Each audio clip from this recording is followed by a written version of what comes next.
win a championship. I think it devalues that. You're not climbing the mountain, you're taking a helicopter to the top. To John Stockton claiming he essentially took a helicopter ride straight to the top. Let's start with Charles Barkley. If there is one person in basketball who has never been afraid to speak his mind about LeBron, it's Barkley. The Hall of Famer, 1993 MVP, 11-time All-Star, and one of the most brutally honest voices in sports media, has been criticizing LeBron for years and has never backed down from his opinions.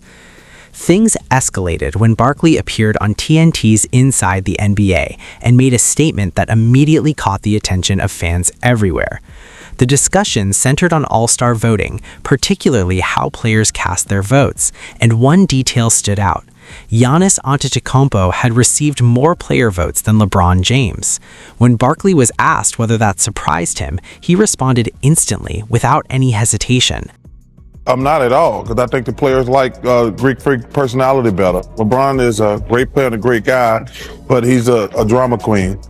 He bluntly called LeBron a drama queen, a remark that aired on national television and instantly sent shockwaves through the supposed best player in the world off their ballot. Barkley doubled down and offered a justification that was even more pointed and controversial, intensifying the debate even further. Where you can direct a voice, create realistic dialogue, and so much more. Edit these placeholders to get started.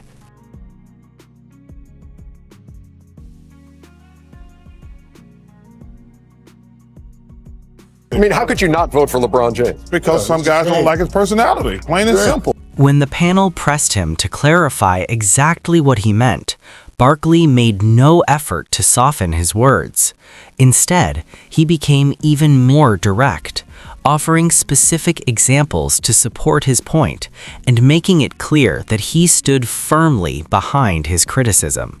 Where you can direct a voice, create realistic dialogue, and so much more. Edit these placeholders to get started. Yes, I do. In what way? Like, he's passive-aggressive. Passive-aggressive. That was the term Charles Barkley used, and in his view, it perfectly captured how he sees LeBron's personality both on and off the court. But the All-Star voting controversy was only the start. Back in 2017, Barkley intensified his criticism, calling LeBron whiny and arguing that it was inappropriate for him to publicly complain about the Cleveland Cavaliers roster when he already had two All-Stars alongside him in Kyrie Irving and Kevin Love. LeBron responded immediately, labeling Barkley a hater and even bringing up Barkley's past controversies, including the infamous spitting incident during his playing career and his gambling debts in Las Vegas. The back and forth quickly escalated into one of the most talked about feuds in basketball media. Despite the backlash, Barkley refused to apologize or soften his stance, insisting that critiquing players was part of his job and that he would always speak his mind.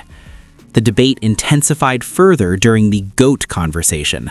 After the Golden State Warriors swept the Cavaliers in the 2018 finals, Barkley focused on LeBron's performance in the final game, saying he appeared passive and disconnected, an observation that in All America, your thoughts to any individual, male or female, who ever tells you that MJ is not passive-aggressive. That was the term Charles Barkley used, and looking straight into the camera, Charles Barkley delivered one of the most unforgettable and hard-hitting lines ever heard on sports television, a statement so blunt and unapologetic that it instantly became a defining moment in the ongoing debates surrounding LeBron James. Where you can direct a voice, create realistic dialogue, and so much more. Edit these placeholders to get started. Even years later, Charles Barkley has not softened his stance. For the rest of my life. As recently as 2025, while appearing on the Bill Simmons podcast, he stated, "The only thing I hate about LeBron is the pressure from James and his entourage to declare him the greatest of all time." In Barkley's view, LeBron is unquestionably one of the greatest players in basketball history. However, he also believes LeBron can be dramatic, somewhat passive-aggressive, and highly focused on controlling the narrative surrounding his legacy. While Barkley's criticism centers largely on personality and media narratives, Paul Pierce's issue with LeBron runs much deeper. Pierce didn't just analyze LeBron from behind a television desk, he battled him directly on the court. The Hall of Famer, famously known as The Truth, and the 2008 Finals MVP, faced LeBron in 5 playoff series during their careers. Their matchups were intense, physical, and filled with tension.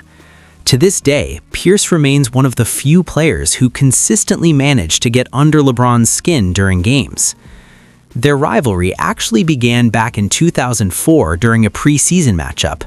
Pierce delivered a hard foul on LeBron, which quickly escalated into a heated shouting exchange involving LeBron's family friend Otis Carter, who was sitting courtside. Reports even claimed that during the chaos, Pierce spat toward the Cavaliers' bench.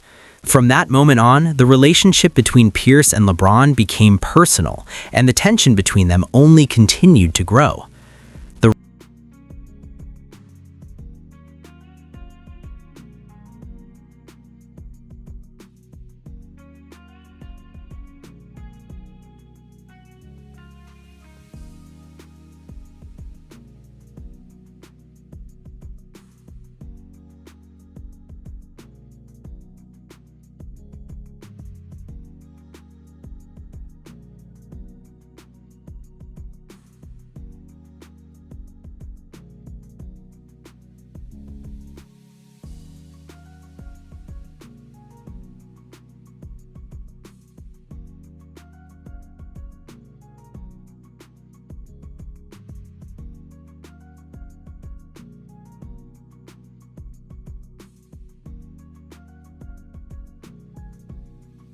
A silly question. It's me, of course. Pierce even joked that he personally helped drive LeBron out of Cleveland, laughing as he claimed he had sent the U-Haul truck himself to move LeBron out of town. But beyond the humor in those rivalry moments, Pierce has also offered a much deeper criticism, one that strikes at the core of LeBron's legacy. He has openly labeled LeBron a hypocrite when it comes to ring culture, the idea that championships define greatness. Speaking on his show, Pierce laid out his argument in straightforward terms, making it clear that he views the conversation about titles and legacy very differently from how LeBron and many modern analysts present Have it. more playoff battles and more meaningful games than me and LeBron. Stockton began by reflecting on how basketball used to be, a game defined by loyalty, grit, and perseverance. He highlighted players who stayed committed to one team, battled through challenges, and kept grinding instead of chasing an easier path. You know what? Let's go to work. We just have to get better. We have to play harder. We have to play smarter instead of just, he said, emphasizing dedication and effort over shortcuts. Then, Stockton delivered a line that immediately caught the attention of basketball fans across the internet, sparking debates and discussions about how the modern game contrasts with the era he represented. Over the years, several NBA legends have shared their candid thoughts about LeBron James, often sparking major debates among fans and analysts alike. Charles Barkley, known for his honesty and outspokenness, has consistently criticized LeBron's personality, calling him passive-aggressive and a drama queen. Barkley's critiques intensified in 2017 when he described LeBron as whiny for publicly complaining about the Cavaliers' roster despite having all-stars like Kyrie Irving and Kevin Love alongside him.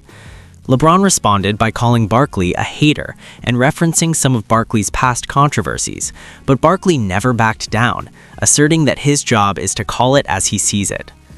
Barkley also weighed in on the GOAT debate, noting LeBron appeared passive and disconnected during the 2018 finals sweep by the Golden State Warriors, reinforcing his belief that LeBron can be overly concerned with controlling narratives around his legacy. Even as recently as 2025, Barkley reiterated that while LeBron is undeniably one of the greatest, his dramatic tendencies and focus on legacy management remain prominent traits. Paul Pierce, on the other hand, had a more personal and intense rivalry with LeBron, built on years of direct competition in the playoffs. Known as The Truth and the 2008 Finals MVP, Pierce went head-to-head with LeBron in 5 playoff series, often resulting in physical and emotionally charged matchups. Their rivalry began in 2004 during a preseason game and escalated over the years, with memorable moments like Pierce delivering hard fouls that sent LeBron into the stands.